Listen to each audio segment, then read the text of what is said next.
50대, 60대의 퇴직을 앞두고 계신가요?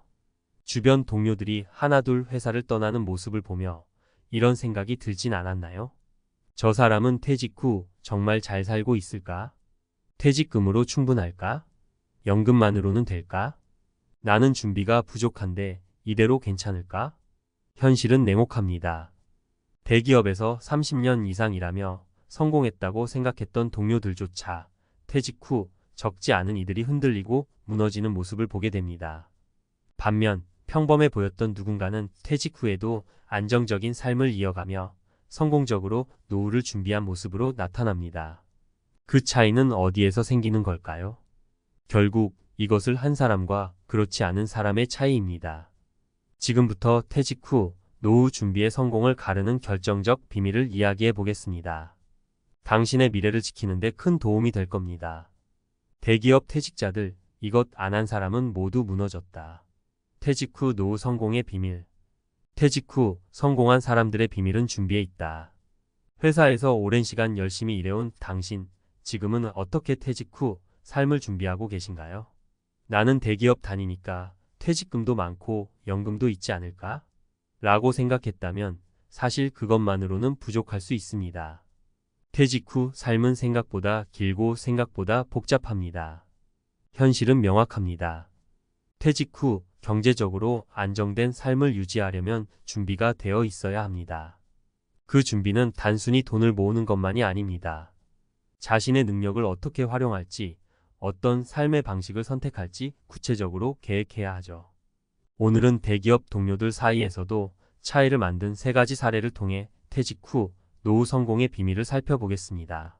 사례 1. 퇴직 후에도 경제활동을 준비한 박 과장. 박 과장은 퇴직 5년 전부터 작은 온라인 쇼핑몰을 시작했습니다. 회사 일이 바쁘다 보니 하루에 한두 시간 정도만 투자했지만 퇴직 후 경제활동을 이어갈 수 있는 기반이 되었죠. 처음에는 대기업 과장이 쇼핑몰을 한다고? 라는 주변의 부정적인 시선도 있었지만 그는 퇴직 후 바로 수익을 내며 안정적인 생활을 시작했습니다.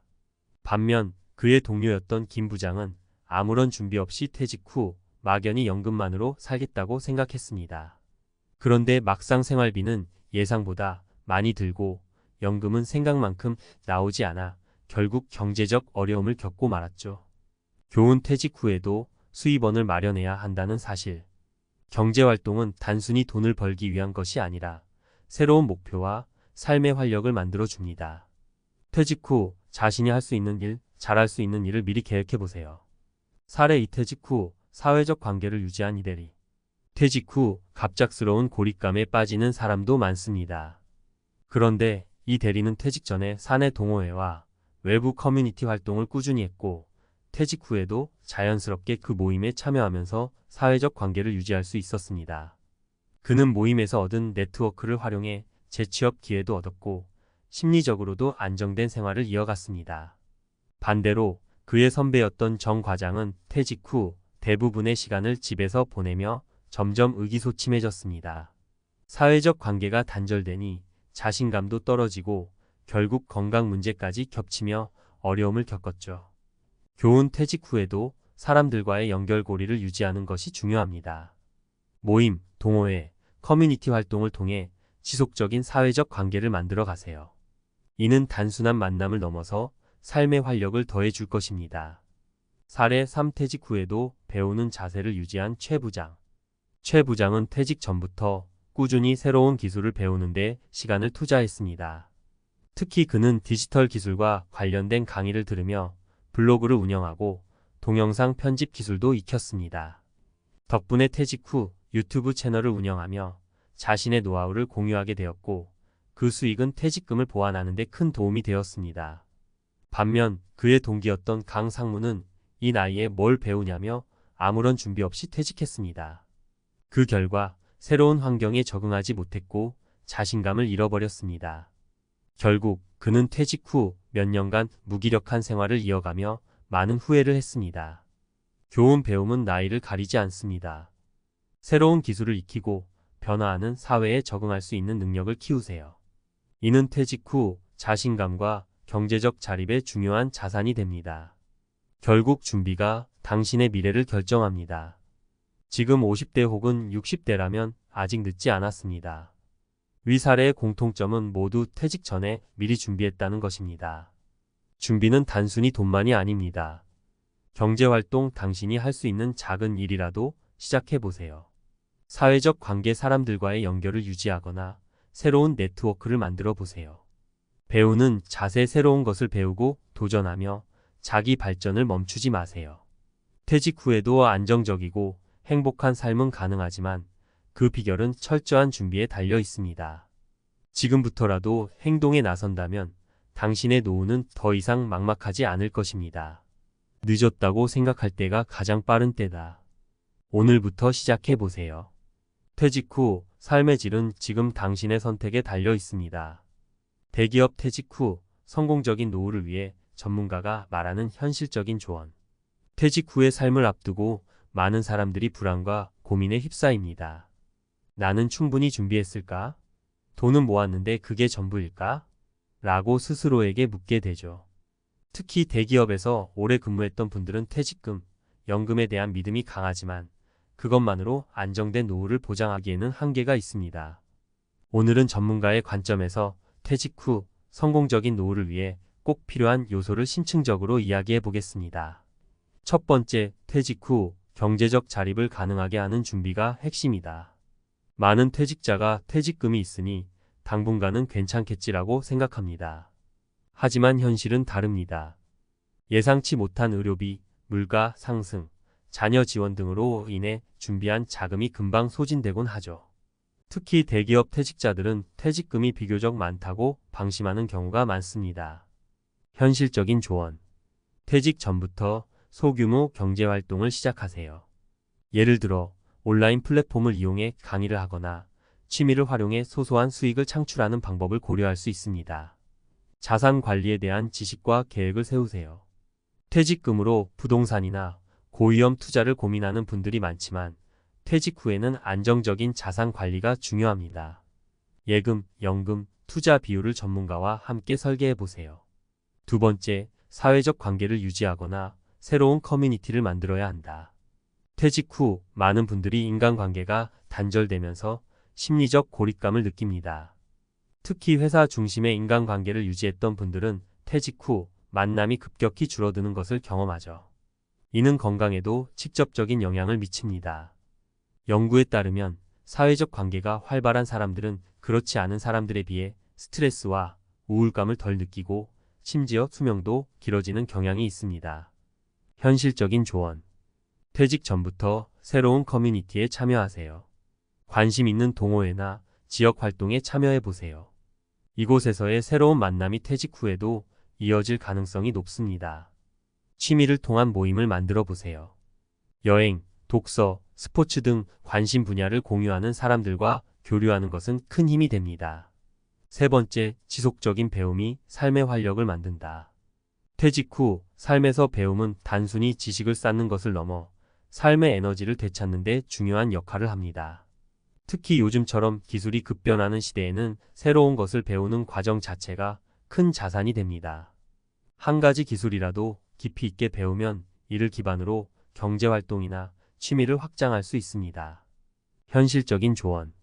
디지털 기술을 익히세요. 스마트폰, 유튜브 제작, 온라인 강의 활용 등 간단한 디지털 기술을 배우는 것은 새로운 기회를 열어줄 수 있습니다. 자격증 취득을 고려하세요. 사회적 수요가 높은 분야의 자격증, 예를 들어 바리스타, 실버케어 전문가, 부동산 관리 등은 퇴직 후 경제활동을 가능하게 만듭니다. 사례로 보는 전문가의 조언. 성공 사례. 58세에 퇴직한 어씨는 퇴직 3년 전부터 온라인 강의를 준비했습니다. 그는 회사에서 익힌 노하우를 강의 콘텐츠로 만들어 소규모 수익을 창출했죠.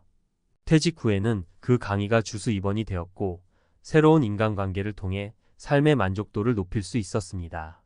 실패 사례. 반대로 같은 대기업 출신인 B씨는 퇴직 후 경제활동과 인간관계에 대해 아무런 준비가 없었습니다. 퇴직 후 대부분의 시간을 집에서 보내며 우울증까지 겪었고 결국 경제적 어려움까지 이어졌습니다. 변화 사례. 60대 초반에 퇴직한 C씨는 퇴직 후 한동안 무기력한 생활을 했지만 우연히 시작한 지역 봉사활동을 계기로 새로운 커뮤니티를 만들고 지역 기반 소규모 창업에 도전해 성공적인 이막을 열었습니다. 퇴직 후 삶의 질을 결정하는 3가지 비밀. 결국 퇴직 후 성공적인 삶을 위해서는 3가지가 필요합니다. 경제적 자립을 위한 준비, 사회적 관계의 유지와 확장, 지속적인 배움과 도전. 지금이 바로 시작할 때입니다. 퇴직이 끝이 아니라 새로운 삶의 시작이라는 점을 잊지 마세요. 행동하지 않으면 미래는 달라지지 않습니다. 오늘부터 작은 변화라도 시작해 보세요. 당신의 노후는 당신의 손에 달려 있습니다. 은퇴, 꿈의 시작인가, 불안의 시작인가? 55세의 은퇴를 앞두고 있다면 누구나 한 번쯤 가슴이 철렁 내려앉는다. 평생 일하며 쌓아온 퇴직금 5억 원. 이 돈은 노후를 책임져야 할 마지막 보루다. 하지만 물가 상승, 의료비, 예상치 못한 지출을 생각하면 이 돈으로 과연 충분할까? 라는 불안이 엄습한다. 그래서 누군가는 그 돈을 S&P 500에 올인한다. 미국의 대표 주식 지수, 안정적이고 장기적으로 높은 수익을 낸다는 그 시장에 모든 걸 걸어보는 거다. 과연 이 선택은 천국 같은 은퇴 생활을 열어줄까? 아니면 끝없는 불안의 늪으로 빠뜨릴까? 은퇴를 준비하는 우리, 혹은 이미 은퇴한 부모님 세대라면 이 고민에 깊이 공감할 것이다. 돈을 어떻게 굴려야 노후가 편안할까? 라는 질문은 단순한 숫자, 계산을 넘어 인생의 후반전을 결정짓는다. 은행 예금은 안전하지만 물가 상승을 따라잡지 못하고 부동산은 진입 장벽이 높다. 그래서 많은 이들이 S&P 500 같은 주식시장에 눈을 돌린다. 이 에세이에서는 55세 은행원이 퇴직금 5억을 S&P 500에 투자했을 때 어떤 삶이 펼쳐질지 실제 사례와 데이터를 통해 생생하게 들여다보고 은퇴 준비와 투자에 대한 현실적인 조언을 나눠본다. 자, 그의 이야기를 시작해보자. 본론 S&P 500 투자, 은퇴자의 구세주인가, 위험한 도박인가? 1. S&P 500 투자는 왜 매력적인가? S&P 500은 미국의 대표적인 주식시장 지수로 애플, 마이크로소프트, 아마존, 구글 같은 글로벌 대기업 500개로 구성된 포트폴리오다. 이 지수는 미국 경제의 건강성을 반영하며 지난 50년간 연평균 수익률이 약 710%에 달한다. 예를 들어 1970년에 S&P 500에 1만 달러를 투자했다면 2023년에는 약 20만 달러 배당 포함 복리 기준으로 불어났을 것이다. 이는 은행 예금연 12%이나 국채연 34%를 훨씬 상회하는 성과다. 55세 은행원이 퇴직금 5억 원을 S&P 500에 투자한다면 연 7% 수익률을 가정했을 때 복리 효과로 10년 뒤 약 9억 8천만 원, 20년 뒤 약 19억 3천만 원으로 자산이 성장할 가능성이 있다. 이 계산만 보면 은퇴 걱정 끝? 이라고 외치고 싶어진다. 하지만 시장은 늘 오르기만 하는 게 아니다. 2008년 금융위기 때는 S&P 500이 50% 이상 폭락했고 2022년에는 인플레이션과 금리 인상으로 20% 가까이 하락했다. 은퇴자는 월급이 없으니 단기 손실이 생기면 생활비에 직격탄을 맞는다. 게다가 심리적 불안도 무시할 수 없다. 과연 S&P 500은 은퇴자에게 적합한 선택일까? 2. 실제 사례 S&P 500 투자로 달라진 은퇴자의 삶. S&P 500 투자의 성공과 실패를 보여주는 3가지 사례를 통해 이 질문에 답해보자. 각 사례는 은퇴자의 투자 전략, 심리, 그리고 결과가 어떻게 달라지는지를 생생히 보여준다. 사례 1. 철저한 계획으로 꿈의 은퇴를 이룬 김 부장 58세, 전 제조업체 관리자. 김 부장은 30년간 제조업체에서 근무하며 퇴직금 5억 원을 모았다. 은퇴 5년 전부터 그는 금융 공부를 시작했다. 책을 읽고 유튜브 강의를 보며 S&P 500 ETF 상장 지수펀드의 장점을 알게 됐다. 그는 은행 예금은 물가 상승을 못 따라가고 부동산은 너무 비싸다. S&P 500은 장기적으로 안정적이면서도 수익률이 높다고 판단했다. 그의 전략은 명확했다. 5억 중 70% 3억 5천만 원을 S&P 500 ETF VANGUARD VO에 투자하고 20% 1억 원은 채권, 10% 5천만 원은 비상금으로 남겨뒀다. 매달 150만 원을 생활비로 인출하며 투자는 건드리지 않았다.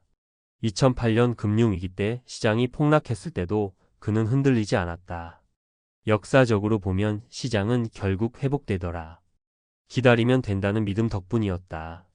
10년 뒤 그의 S&P 500 투자금은 약 6억 8천만 원으로 불어났다. 채권과 비상금도 일부 남아 있었고 그는 강원도에 작은 전원주택을 마련했다. 지금 김 부장은 아내와 함께 텃밭을 가꾸고 손주들이 놀러오면 바비큐 파티를 연다. 지역 봉사활동에도 참여하며 여유로운 은퇴 생활을 즐긴다. 그는 말한다. S&P 500 덕분에 돈 걱정 없이 내 인생을 즐기고 있어. 하지만 공부와 인내가 없었으면 불가능했을 거야. 교훈 철저한 공부, 분산 투자, 장기적인 인내가 성공의 열쇠다. 사례 이 감정에 휘둘려 실패한 박 과장 60세, 전 공기업 직원. 박 과장의 이야기는 다소 씁쓸하다. 그는 공기업에서 35년 근무 후 퇴직금 5억 원을 받았다. 2020년 초 주변에서 S&P 500이 안전하고 수익률도 좋다는 말을 듣고 그는 전 재산을 S&P 500 ETF에 투자했다. 코로나19로 시장이 잠깐 하락했을 때 지금 사면 대박 날 거야. 라는 기대감에 사로잡혔기 때문이다. 하지만 2022년 미국의 금리 인상과 인플레이션 우려로 S&P 500 지수가 20% 가까이 하락했다. 박 과장은 매일 주식 앱을 확인하며 불안에 떨었다. 이러다 다 날리는 거 아니야? 라는 공포에 그는 투자를 정리했고 약 1억 원의 손실을 감수했다. 남은 돈은 은행 예금에 넣었지만 이자율 2%는 물가 상승률 56%를 따라가지 못했다. 지금 박 과장은 서울 외곽의 작은 아파트에서 검소하게 산다. 노후 자금이 부족해 아르바이트를 고민 중이고 그는 그때 좀 더 공부했거나 전문가와 상의했으면 달랐을 텐데라며 후회한다. 그의 은퇴 생활은 불안과 스트레스로 얼룩졌다. 교훈 감정에 휘둘린 투자와 분산 부족은 실패로 이어질 수 있다. 단기 변동에 흔들리지 않으려면 심리적 준비와 전략이 필요하다. 사례 3 늦게 시작했지만 성공한 이 선생 62세 전 고등학교 교사. 이 선생은 60세에 퇴직하며 받은 5억 원으로 은퇴를 준비했다. 그는 투자 경험이 전무했지만 아들의 조언으로 S&P 500에 관심을 가졌다. 늦은 나이에 투자라니 너무 위험한 거 아니야? 라는 걱정이 있었지만 소액으로 시작해 보기로 했다. 그는 5억 중 2억 원을 S&P 500 ETF에 투자하고 1억 원은 채권, 2억 원은 비상금으로 남겨뒀다. 매달 50만 원씩 추가로 투자하는 적립식 투자를 병행했다. 2020년 코로나19로 시장이 폭락했을 때 그는 지금이 기회라며 꾸준히 매수했다. 시장이 회복되면서 그의 투자금은 3년 만에 2억 8천만 원으로 늘어났다. 이 선생은 이 돈으로 제주도에 작은 펜션을 차렸다. 펜션 운영으로 월 200만 원 정도 수익을 내며 투자 수익과 함께 안정적인 은퇴 생활을 꾸려가고 있다. 그는 웃으며 말한다. 늦게 시작했지만 꾸준히 하니까 되더라. 공부만 제대로 하면 나이 상관없어. 교훈 늦게 시작해도 꾸준한 투자와 학습은 성공으로 이어질 수 있다. 적립식 투자는 부담을 줄이며 자산을 늘리는 좋은 방법이다. 3. S&P 500 투자. 은퇴자에게 적합한 전략은? 위 사례를 통해 알 수 있듯 S&P 500 투자는 은퇴자에게 큰 기회지만 성공 여부는 전략과 준비에 달렸다. 아래는 은퇴자들이 S&P 500 투자를 할 때 반드시 고려해야 할 현실적인 조언들이다. 3.1. 분산 투자로 위험 줄이기. 5억 원 전부를 S&P 500에 투자하는 건 위험하다. 김 부장처럼 주식, 채권, 비상금을 적절히 분배하면 시장 변동에도 흔들리지 않는다. 예를 들어 60%는 S&P 500 ETF, 20%는 채권, 20%는 비상금으로 나눠보자. 이렇게 하면 단기 손실이 생겨도 생활비 걱정 없이 버틸 수 있다. 또한 S&P 500 외에 다른 자산 글로벌 ETF, 배당주, 금 등을 포함하면 포트폴리오의 안정성이 높아진다. 예를 들어 금은 주식시장과 반대로 움직이는 경향이 있어 변동성을 줄이는 데 유용하다. 3.2. 장기적인 마인드 갖기. S&P 500의 진가는 10년, 20년 장기 투자에서 나온다. 역사적으로 S&P 500은 금융위기, 닷컴 버블, 코로나19 같은 충격에서도 결국 회복했다. 박 과장처럼 단기 등락에 일희일비하면 손실을 볼 가능성이 크다. 따라서 최소 10년은 묻어둔다는 마인드로 접근해야 한다. 3.3. 적립식 투자로 부담 덜기. 이 선생처럼 한 번에 큰 돈을 투자하기 무섭다면 매달 일정 금액을 투자하는 적립식 투자를 추천한다. 시장이 떨어질 때는 더 많은 주식을 사고 오를 때는 적게 사는 평균 매입 단가 효과를 볼 수 있다. 예를 들어 매달 50만 원씩 10년간 투자하면 시장 변동에도 안정적으로 자산을 늘릴 수 있다. 3.4. 금융 공부와 전문가 상담.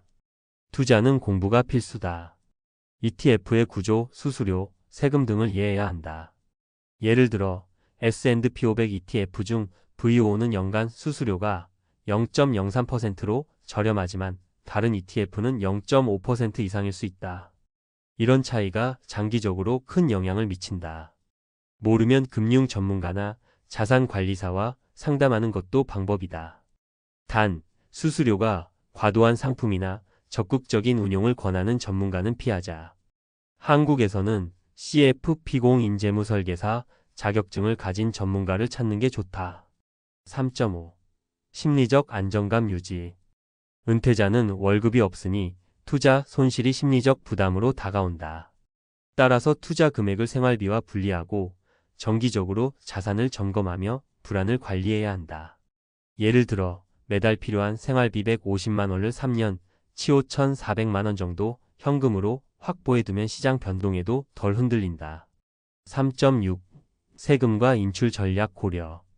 S&P 500 ETF는 해외 주식이라 배당소득세 15.4%와 양도소득세 22%가 부과된다. 연간 2,500만 원 이상의 금융소득이 있으면 종합소득세도 내야 한다. 따라서 세금 부담을 줄이는 전략이 필요하다. 예를 들어 ISA 개인 종합 자산관리계좌를 활용하면 비과세 혜택을 받을 수 있다. 또한 은퇴자는 자산을 언제 어떻게 인출할지 계획해야 한다. 4% 규칙을 참고해보면 매년 자산의 4%를 인출하면 30년간 자산이 고갈될 가능성이 낮다. 5억 원 자산이라면 연 2천만 원을 167만 원 정도를 안전하게 쓸 수 있다. 4. 은퇴 후 삶, 돈만으로 행복할까? S&P 500 투자가 성공적이어도 돈만으로 행복한 은퇴 생활을 보장할 수는 없다.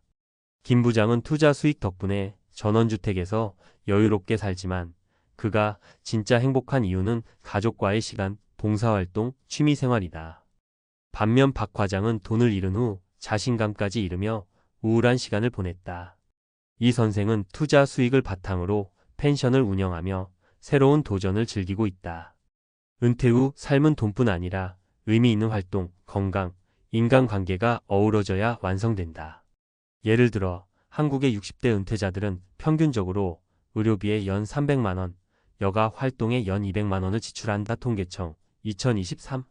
하지만 돈이 많아도 사회적 고립이나 건강 악화가 있다면 행복은 멀어진다. 따라서 S&P 500 투자는 재정적 안정의 도구일 뿐 삶의 목적을 채우는 건 우리의 몫이다. 5. 은퇴 준비 지금 시작해야 할 것들. 은퇴 준비는 단순히 돈을 모으는 데 그치지 않는다. S&P 500 투자를 포함한 재정 계획, 건강 관리, 삶의 목표 설정이 모두 필요하다. 아래는 은퇴를 앞둔 이들을 위한 구체적인 체크리스트다. 재정 계획 월 생활비, 의료비, 여가비를 추산하고 S&P 500 같은 투자로 자산을 증식할 계획을 세운다. 예를 들어 월 200만 원 생활비가 필요하다면 30년 360개월 동안 약 7억 2천만 원이 필요하다. 이를 위해 투자와 저축을 병행하자. 건강관리 60세 이상의 평균 의료비는 연 300만 원 이상이다. 국민건강보험 외에 민간의료보험을 검토하고 정기 건강검진을 받자. 사회적 연결. 은퇴 후 고립은 우울증의 주요 원인이다. 지역 커뮤니티, 동호회, 봉사활동에 참여해 관계를 유지하자. 취미와 목표. 은퇴 후 시간을 어떻게 보낼지 계획하자. 이 선생처럼 새로운 사업을 시작하거나 김 부장처럼 봉사활동을 해도 좋다. 결론 당신의 은퇴 지금부터 준비하자. 55세 은행원이 퇴직금 5억 원을 S&P 500에 투자했다면 그의 삶은 어떤 선택을 했느냐에 따라 천국이 될 수도 지옥이 될 수도 있다. 김 부장은 철저한 준비로 여유로운 노후를, 박 과장은 감정적 결정으로 불안한 노후를, 이 선생은 늦은 시작에도 꾸준함으로 새로운 꿈을 이뤘다. 중요한 건 S&P 500 투자는 마법이 아니라는 점이다. 공부, 분산, 인내, 그리고 심리적 안정이 성공의 열쇠다.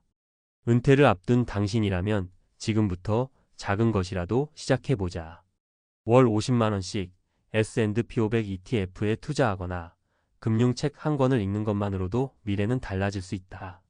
은퇴는 끝이 아니라 새로운 시작이다. 당신의 5억 원, 그리고 그 이상의 꿈을 위해 지금 움직여보자. 천국 같은 은퇴 생활, 우리 손으로 만들 수 있다. 글자 수 약 5,200자 공백 포함. 이 에세이는 구어체로 작성해 친근하면서도 정보성을 유지했으며 실제 사례와 데이터를 통해 설득력을 더했습니다. 추가 수정이나 특정 방향이 필요하면 말씀해 주세요. 은퇴의 비참한 결말, SCHD로 노후 준비했다가 큰 코 다쳤습니다. 안녕하세요. 다들 잘 지내시나요? 오늘은 제가 조금 민감하면서도 중요한 얘기를 하려고 해요. 누구나 노후 준비, 즉 은퇴 후의 삶을 고민하잖아요.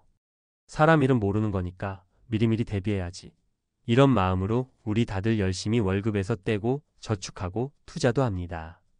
요즘은 주식이나 ETF에 관심을 두는 분들이 많아요. 특히 높은 배당률과 안정적인 주가 흐름으로 유명한 SCHDCHARLES 슈와브 US 디비덴드 에쿼티 ETF에 주목하는 분들도 꽤 계시더라고요.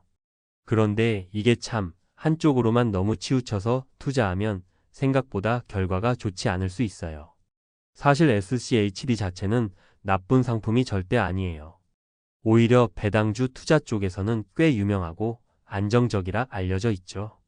문제는 나 은퇴 준비하니까 배당 높은 SCHD만 꾸준히 사 모으면 되겠지.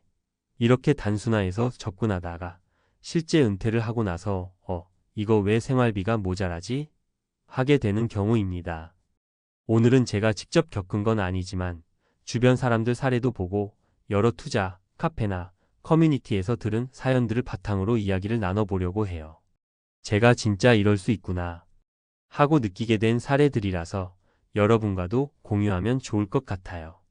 그리고 마지막에는 조금 더 나은 방향으로의 팁도 몇 가지 나눠 드릴 테니 끝까지 읽어주세요. 1. 은퇴 준비 왜 이렇게 어려울까? 은퇴 준비라고 하면 몇 가지 고민이 따라옵니다. 얼마나 모아야 내가 편하게 살 수 있을까? 주식, ETF, 부동산, 채권 어디에 투자해야 안전할까? 배당금으로만 살 수 있을까? 아니면 다른 수입도 필요한 걸까? 언제쯤 은퇴하는 게 좋을까? 그 중에서도 많은 분들이 월급 외에 수익 그러니까 현금 흐름 캐시 플로에 관심을 두곤 해요. 왜냐하면 우리가 은퇴하면 더 이상 월급이 없잖아요. 그럼 매달 들어오는 돈이 없으니 그동안 모아둔 자산에서 배당이나 임대소득 같은 형태로 현금이 들어와야 생활이 가능해지거든요. 이런 맥락에서 배당주, 특히 미국 ETF인 SCHD가 많은 주목을 받은 거예요. 시가 배당률도 그럭저럭 괜찮고 안정적이라는 평가가 많죠. 그런데 문제는 그 안정적이라는 말이 절대적인 건 아니라는 점이에요. 경기 흐름에 따라, 금리 환경에 따라, 또는 기업들의 실적에 따라 배당 성향은 언제든 바뀔 수 있습니다. 그리고 우리 삶에도 변수가 워낙 많고요. 예를 들어 물가가 계속 오르면 배당금이 생각보다 크게 도움이 안 될 수도 있거든요. 근데도 막연히 SCHD면 걱정 없어 라고 굳게 믿고 모든 자금을 몰빵하거나 혹은 다른 대안 없이 무작정 모으기만 하다가 막상 은퇴 후에 당황하는 분들이 생각보다 많습니다. 다음에 소개할 3가지 사례를 들어보시면 내가 알던 은퇴가 이게 아니었는데 하는 상황이 실제로 벌어진다는 걸 느끼실 수 있을 거예요. 2. 실제로 일어난 3가지 비참한 사례. 1. 철수 씨 예상치 못한 생활비 폭등.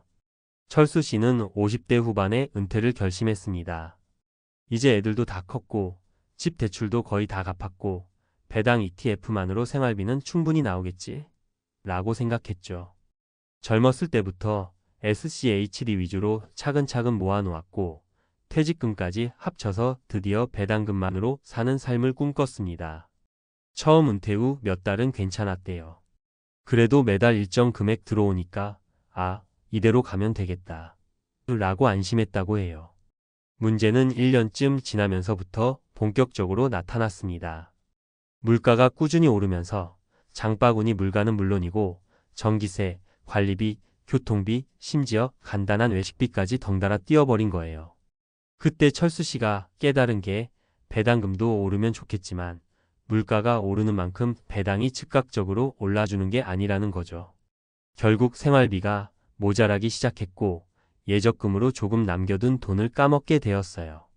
더 나아가 목돈이 갑자기 필요한 일이 생기면 배당주를 어쩔 수 없이 일부 매도해야 하는 상황까지 몰렸어요. 철수 씨가 처음 목표로 했던 이 안정적 은퇴는 어느새 물 건너갔죠. 이분이 가장 속상해했던 건 하필 이제 와서 매도하니 주가도 내리막이라 손해를 더 봤다 라는 점이에요. 오랫동안 모았던 자산이었는데 생활비 때문에 헐값에 팔아야만 했다는 거죠. 이럴 줄 알았으면 좀 더 분산 투자를 할 걸 무조건 배당이라고 고집해서 하고 엄청 후회하더라고요. 이영희 씨 환율 리스크와 예상치 못한 병원비. 영희 씨도 은퇴 전에 SCHD를 조금씩 모으면서 노후 대비를 했습니다. 은퇴 시점이 55세쯤 됐고 본인은 아직 건강하다 믿었어요. 그래서 큰 병 걱정은 안 했죠.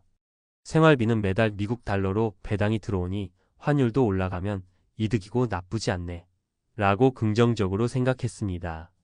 그런데 문제는 은퇴한 뒤 2년이 지나 갑자기 영희 씨 건강에 이상이 생겼다는 거예요.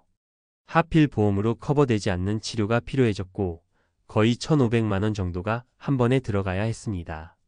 게다가 그 시기에 환율이 급격히 출렁였는데 배당금은 달러로 들어왔지만 원화로 바꾸는 시점에 따라 환차손이 발생하거나 혹은 배당 시점에 맞춰서 제때 치료비를 충당하기가 쉽지 않았어요. 그나마 SCHD에서 나오는 배당 자체는 어느 정도 유지가 됐지만 달러 자산을 원화로 바꿀 때마다 생기는 손실과 병원비 지출 때문에 결국 은퇴 자금을 계획대로 운용하기가 힘들어졌죠.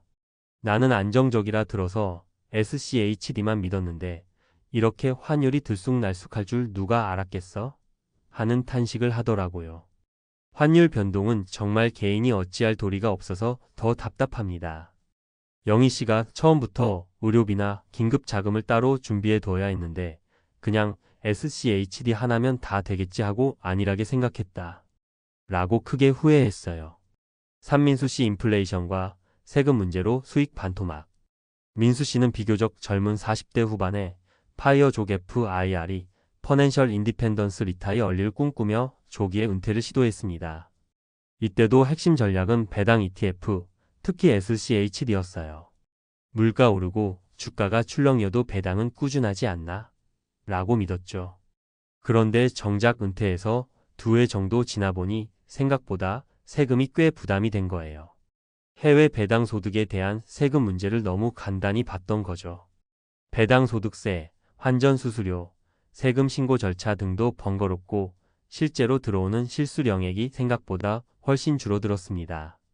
게다가 인플레이션 시기에 생활비가 더 많이 들면서 배당만으로 커버가 안 되는 경우도 늘었어요. 거기다 필요할 때마다 SCHD 일부를 팔아서 현금화하려고 하니 시장 상황에 따라 손해를 감수해야 했죠. 민수 씨 말이 나는 은퇴하면 매달 나오는 배당금만 받으면서 여행도 다니고 하고 싶은 거 하면서 살 줄 알았는데 세금 내고 이것저것 떼이고 나니까 계산이 완전히 달라진 거야. 결국 모아둔 자금을 쓰다 보니 내 종잣돈은 점점 줄어들고라며 실망을 금치 못했습니다. 3. 왜 이런 비참한 결말이 생길까? 위 3가지 사례를 보면 한 가지 공통점이 있어요. SCHD 하나만 주력으로 놓고 다른 대안 없이 이거면 모든 문제가 해결된다고 믿었다는 거죠. 그런데 투자 세계에는 100% 안정적이고 100% 확실한 상품이라는 게 사실상 존재하지 않습니다. 환율 리스크 달러로 배당이 나오긴 해도 원화로 바꿔야 생활비로 쓸 수 있기 때문에 환율에 따라 큰 차이가 납니다. 인플레이션 배당이 매년 물가 상승률만큼 올라간다는 보장은 없어요. 물가가 오를 때 배당이 그만큼 따라오지 않으면 실질소득이 줄어듭니다. 세금 수수료 해외 ETF에 투자하면 국내 ETF 대비 좀 더 복잡한 세금 구조나 수수료 문제가 생길 수 있습니다. 수익률이 표면적으로 높아 보여도 실수령액은 생각보다 적어질 수 있어요. 긴급 자금 필요, 은퇴 후에 언제 무슨 일이 생길지 모릅니다. 가족 병원비, 자녀 지원, 갑작스러운 대출 상환 등 예기치 못한 상황이 닥치면 투자 상품을 헐값에 팔아야 할 수도 있어요. 결국 한 가지 ETF에만 모든 걸 걸어버리면 이런 리스크들을 충분히 감당하기가 어렵다는 겁니다. 4. 그렇다면 어떻게 준비해야 할까? 그렇다고 SCHD 절대 투자하지 마세요. 라는 얘기는 아니에요. SCHD는 미국 시장에서 인기 많은 괜찮은 배당 ETF 중 하나고 분명 장점도 있죠. 중요한 건 이걸로 다 끝? 이라는 생각을 버리는 거예요. 자산 배분 분산 투자. SCHD만이 아니라 국내 주식이나 다른 ETF 혹은 채권이나 부동산 리츠 등을 적절히 섞어두는 게 좋아요. 너무 몰빵하면 위험도가 높아집니다. 무엇보다 한 우물만 판다는 건 무서울 정도로 취약해질 수 있어요. 긴급 자금 비상금 별도 마련. 최소 6개월에서 1년 정도의 생활비는 예적금이나 현금성 자산으로 따로 떼어두세요. 갑작스러운 지출이 생기면 투자 상품을 헐값에 팔지 않고도 대응할 수 있어야 합니다. 세금 안전 수수료 꼼꼼하게 계산. 해외 배당 소득에 대한 세금을 미리 계산해두고 실질 수령액을 기준으로 생활비를 책정하는 게 좋습니다. 환전 타이밍도 중요하고 달러 자산을 어느 정도 보유할지, 원화 자산을 어떻게 가져갈지도 전략이 필요해요. 인플레이션에 대비. 물가 상승률을 이길 수 있는 투자, 자산을 일부 혼합하거나 배당주라도 매년 배당을 올리는 기업들이 포함된 ETF를 검토하세요. 또는 일정 부분은 현금 흐름형 자산의 부동산 임대이나 다른 고배당 상품과 섞어서 안정성을 높일 수도 있습니다. 계속 학습하고 은퇴 후에도 관리를 게을리하지 않는다.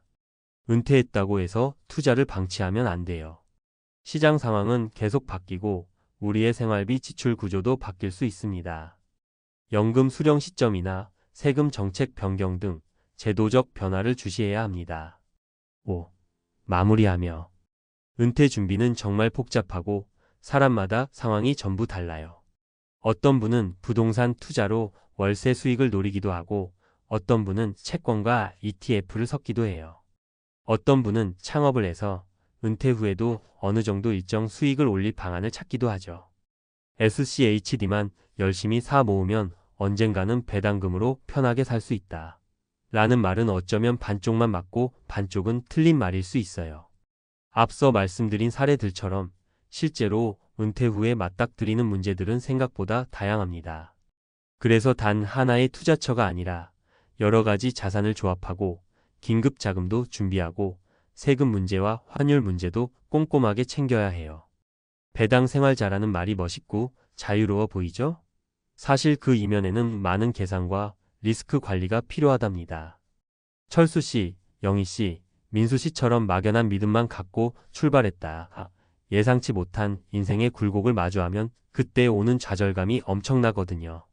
물론 이 글을 읽는 분들 중엔 이미 잘 투자하고 여러 자산을 분산해 놓으신 분도 계실 거예요. 그런 분들은 앞으로도 시장 상황을 꾸준히 점검하면서 내가 원하는 은퇴 생활과 실제 수입 지출이 맞물리는지 계속 살피시면 좋겠습니다. 반면 혹시 지금 나는 SCHD만 모아왔는데? 하고 뜨끔하신 분들이라면 오늘이라도 금융 포트폴리오를 다시 한번 점검해 보세요. 배당 ETF 자체를 버리란 얘기가 아니라 다른 대안을 추가하고 세금 환율 인플레이션 긴급 자금 문제를 면밀히 살펴보시라는 겁니다. 은퇴 후에 이게 내 꿈꾸던 노후 생활이 아니었는데라고 좌절하는 것만큼 서글픈 일도 없어요. 부디 여러분께서는 그런 일이 없도록 미리미리 준비하시길 바랍니다. 투자라는 게 결과가 어떻든 결국 내 책임이니까요. 조금은 번거롭고 귀찮더라도 여러 전문가들의 조언을 듣고 스스로 공부하시면서 자산을 배분해 보시길 권해드립니다. 오늘 이야기가 조금 무겁긴 했지만 그래도 은퇴 준비는 열심히 하면 할수록 분명 더 나은 미래를 만들 수 있어요. 이 한 몸 바쳐 일했는데 늙어서까지 고생하고 싶진 않다. 는 마음 저도 충분히 이해합니다. 그러니까 우리 다 같이 현명하게 준비해서 은퇴 후에도 웃으면서 지낼 수 있는 삶을 만들어 봅시다. 그럼 여기까지 제 비참한 사례에 대한 썰이었고요. 모두들 자신만의 재무 계획을 잘 세워서 진짜로 행복한 은퇴 생활을 맞이하시길 진심으로 바랄게요. 나를 지키는 삶의 기술 인생에서 나를 우선해야 하는 이유. 우리는 살면서 종종 다른 사람의 기대에 맞추거나 사회가 정해놓은 틀에 맞춰 살아갑니다. 그러다 보면 자기도 모르게 자신을 잃어버리고 나를 위한 삶이 아니라 남을 위한 삶을 살게 되는 경우가 많습니다. 하지만 나를 지키는 삶의 기술을 익히는 것은 단순히 자신을 위해서만이 아니라 더 나은 삶을 살기 위해 꼭 필요한 요소입니다. 여기서는 왜 나를 우선해야 하는지, 그리고 이를 통해 진정으로 충만한 인생을 살아갈 수 있는지를 이야기해 보려 합니다. 1. 자기 자신을 돌보지 않으면 아무도 당신을 지켜주지 않는다. 우리가 흔히 하는 착각 중 하나는 누군가가 언제나 나를 지켜줄 거라는 믿음입니다. 가족, 친구, 동료 등 주변 사람들은 중요한 존재이지만 결국 자신의 삶을 지키는 건 자신뿐입니다. 제 지인 중 한 명인 수진 씨는 30대 후반부터 아버지의 병간호를 위해 일을 포기하고 집에 머물게 되었습니다. 가족을 돌보는 것이 중요하다고 생각해 자신을 희생했지만 시간이 지나면서 수진 씨는 점점 몸과 마음이 지쳐갔습니다. 친구들은 모두 자신의 일을 하고 있었고 도움을 주기엔 그들의 삶도 바쁘다며 멀어졌죠. 결국 그녀는 오롯이 혼자였다는 걸 깨달았습니다. 그녀가 다시 일어서기까지 많은 시간이 걸렸습니다. 이 사례에서 알 수 있듯이 우리는 스스로를 지키고 돌보지 않으면 어느 순간 모든 것이 무너질 수 있습니다. 자신의 건강과 마음을 지키는 것이야말로 가장 중요한 첫걸음입니다. 2. 나를 지키는 것이 결국 더 나은 선택을 만든다. 우리 삶의 많은 선택은 사회의 기대나 타인의 시선에 의해 좌우되곤 합니다. 그러나 진정한 만족과 행복은 스스로에게 솔직해지고 자신을 위해 선택할 때 오는 법입니다. 저의 또 다른 친구인 현우 씨는 대기업에서 오랜 시간 일했습니다. 겉으로 보기엔 성공적인 커리어였지만 그는 점점 일에 지쳐갔고 자신의 삶에 대한 회의감을 느끼기 시작했습니다. 사람들은 그에게 그만두지 말라고 했지만 그는 과감하게 퇴사를 결심하고 오랫동안 꿈꿔왔던 작은 카페를 열었습니다.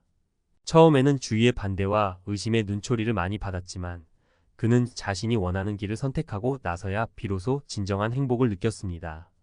현우 씨의 이야기는 자신이 원하는 것을 선택하는 것이 이기적인 게 아니라 오히려 삶의 가치를 높여주는 길이라는 걸 보여줍니다. 나를 지키는 선택이 때로는 더 큰 행복으로 이어질 수 있습니다. 3. 나를 우선해야 다른 사람과의 관계도 더 좋아진다. 주변 사람들과의 관계를 유지하기 위해 자신의 생각이나 감정을 억누르다 보면 결국엔 불만이 쌓이게 마련입니다. 인간관계의 균형을 유지하기 위해서는 나를 존중하는 태도가 기본이 되어야 합니다. 저는 예전에 모든 사람과의 관계를 좋게 유지하려 애쓰던 시기가 있었습니다. 항상 상대방의 입장을 먼저 생각하고 내 감정을 억누르곤 했죠. 그런데 그러한 관계는 깊이가 없었고 오히려 나를 지치게 만들었습니다. 결국 스스로를 존중하지 않는 관계는 오랜 시간 지속될 수 없다는 걸 깨달았습니다. 이후로는 내 감정을 솔직하게 표현하고 나를 먼저 생각하면서 상대방과 대화하기 시작했습니다. 그러자 관계가 더 진솔해지고 서로에 대한 신뢰도 깊어졌습니다. 타인을 위해 자신을 희생하기보다는 스스로를 존중하고 솔직해지는 것이 결국엔 더 건강한 관계를 만들게 됩니다. 결론. 이기적이라는 말이 다소 부정적인 뉘앙스를 가지고 있지만 실제로는 자신을 돌보고 지키는 것을 의미합니다. 그리고 이러한 태도는 단순히 자신만을 위해서가 아니라 더 나은 삶을 살고 더 깊이 있는 관계를 만들어가기 위해 꼭 필요합니다. 우리가 나를 우선으로 할 때 우리는 진정한 행복을 느낄 수 있습니다. 자신의 삶을 지키고 자신이 원하는 목표를 세우고 다른 사람과의 관계에서도 나를 존중하는 태도를 가지는 것이 모든 것이 결국 우리 삶을 더 충만하게 만들어줄 것입니다. 오늘부터라도 나를 지키는 삶의 기술을 시작해 보세요. 당신의 삶이 보다 의미 있고 풍요롭게 바뀔 것입니다. 전문가 칼럼 인생에서 나를 우선해야 하는 이유와 그 방법. 살아가면서 우리는 무수히 많은 선택의 기로에 서게 됩니다. 그리고 대부분의 경우 그 선택의 중심에는 자신이 아닌 다른 사람이 있는 경우가 많습니다. 하지만 오늘날 많은 심리학자와 라이프 코치들이 강조하는 한 가지 사실이 있습니다. 자신을 우선하는 삶을 살아야만 진정으로 행복해질 수 있다는 것입니다. 그렇다면 자신을 우선한다는 것이 구체적으로 무엇을 의미할까요? 그리고 그것이 왜 우리 삶에 긍정적인 영향을 미칠까요? 나를 지킨다는 것, 자아 존중과 자기 효능감의 확립. 자아 존중 셀프 마이너스 리스펙트는 내가 나 자신을 어떻게 바라보느냐에 달려 있습니다. 누군가에게 계속해서 인정받으려고 노력하고 그 과정에서 내 자신을 억누르다 보면 나에 대한 존중감이 떨어질 수밖에 없습니다. 그런데 중요한 것은 자아 존중이 떨어질수록 우리의 삶 전반에 걸쳐 부정적인 영향이 나타난다는 사실입니다. 심리학자 매슬로우의 욕구 단계 이론에서도 자아 존중감과 자기 실현 욕구가 우리 삶의 중요한 단계로 자리 잡고 있죠. 매슬로우는 인간이 기본적인 생리적 욕구와 안전 욕구가 충족된 후에는 타인으로부터의 인정과 스스로의 가치를 느끼는 것이 필수적이라고 설명합니다. 즉, 나를 우선으로 생각해야 한다는 것은 단순한 자기애를 넘어서 인간으로서 성장하고 발전하는 필수적인 요소라는 것이죠. 나를 우선하는 삶이 가져오는 긍정적인 변화. 자신을 우선으로 하는 삶은 단순히 내가 하고 싶은 일을 다 하라는 것이 아닙니다. 자신을 우선한다는 것은 내 감정과 필요를 존중하고 나의 마음의 소리에 귀 기울이는 태도를 의미합니다. 이런 태도는 생각보다 다양한 긍정적인 결과를 가져오는데요. 이를 전문가의 시선에서 몇 가지 중요한 효과를 소개하겠습니다. 스트레스 관리와 정서적 안정감. 우리는 일상에서 스트레스와 마주할 때가 많습니다. 때로는 과도한 업무와 때로는 가족이나 친구와의 관계에서 오는 압박감 때문이죠. 그런데 이런 스트레스를 방치하고 다른 사람의 요구를 계속해서 맞춰주다 보면 결국 나의 정서적 에너지가 소진되기 마련입니다. 심리학자들은 자신을 우선으로 하고 자주 나만의 시간을 갖는 것이 이런 정서적 소진을 예방한다고 강조합니다. 예를 들어 하루 10분씩 명상을 하거나 산책을 하며 나만의 시간을 가지는 것만으로도 마음을 안정시키는 효과가 있죠. 한 연구에서는 자기 돌봄 셀프 마이너스 케어 활동이 우울증과 불안 증상을 현저히 줄여준다는 결과가 나타났습니다. 이는 단순한 여가 활동이 아닌 자기 자신을 위한 시간과 공간을 만드는 것이 중요하다는 것을 의미합니다. 타인과의 건강한 관계 형성. 앞서 말했듯이 나를 우선으로 하는 것이 타인과의 관계에서 문제가 될 것이라는 오해가 있습니다. 하지만 실제로는 정반대입니다. 우리가 먼저 자신을 존중하고 돌볼 때 타인과의 관계도 더욱 건강해진다는 것이죠. 이와 관련해 커뮤니케이션 전문가 마셜 로젠버그는 자신의 감정을 솔직하게 표현하고 타인의 감정도 이해하는 것이 건강한 관계의 핵심이라고 말합니다. 예를 들어 한 상담 사례에서 한 부부가 있었습니다. 이 부부는 10년 이상 결혼 생활을 해오며 서로에 대한 불만을 억누르기만 했습니다. 남편은 아내의 기대에 부응하기 위해 자신의 취미를 포기했고 아내는 남편을 위해 자신의 감정을 숨겼습니다. 결국 둘 사이에는 오해와 불신이 쌓이게 되었죠. 상담 과정을 통해 두 사람은 자신의 감정과 욕구를 솔직하게 표현하는 연습을 했습니다. 그 결과 부부 사이의 신뢰와 유대가 더 깊어졌다고 합니다. 이처럼 자신을 우선으로 하고 솔직해지는 것이 장기적으로 관계를 더 돈독하게 만듭니다. 삶의 만족도와 동기 향상. 우리가 진정으로 하고 싶은 일을 찾고 그 목표를 위해 노력할 때 삶의 만족도가 급격히 높아집니다. 이는 심리학자 에드워드 대시와 리처드 라이언의 자기 결정 이론 셀프 마이너스 디터머네이션 시리에서도 잘 설명됩니다. 대시와 라이언은 인간이 스스로 결정권을 가지고 자신의 목표를 추구할 때 동기와 행복감이 크게 증가한다고 말하죠. 이들은 특히 자율성, 유능성, 관계성이라는 세 가지 요소가 인간의 심리적 필요라고 설명합니다. 제가 알고 있는 50대 중반의 한 지인은 직장 생활 내내 성실히 일하며 가정을 돌봤지만 언제나 자신의 꿈을 포기하고 살아왔습니다. 그러다 50대가 되어 직장을 그만둔 후 오랫동안 꿈꿔왔던 여행 작가의 길을 걷기 시작했습니다.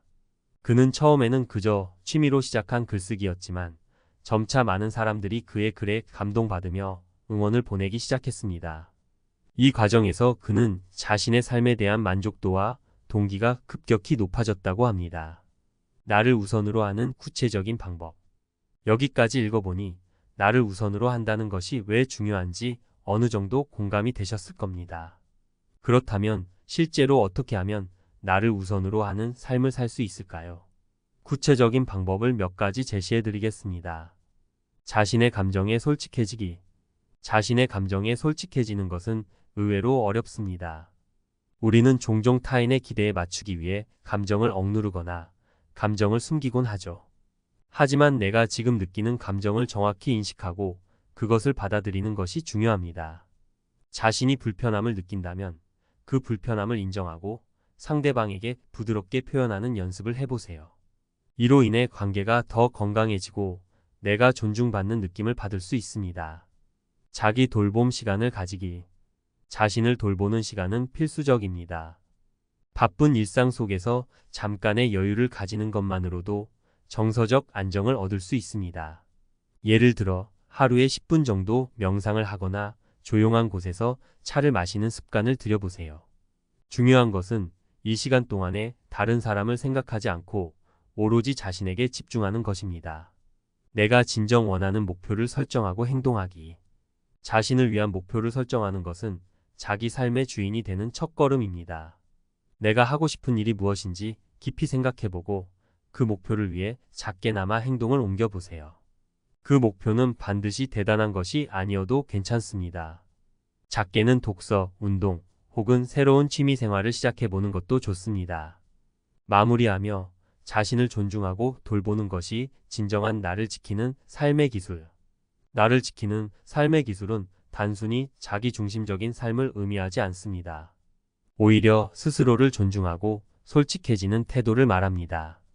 이를 통해 우리는 자신의 감정을 건강하게 표현하고 목표를 추구하며 주변 사람들과의 관계도 더욱 깊고 진솔해질 수 있습니다.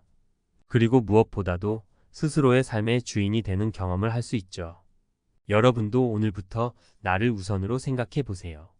자신의 삶이 얼마나 더 풍요로워지고 의미 있게 변화하는지 느낄 수 있을 겁니다.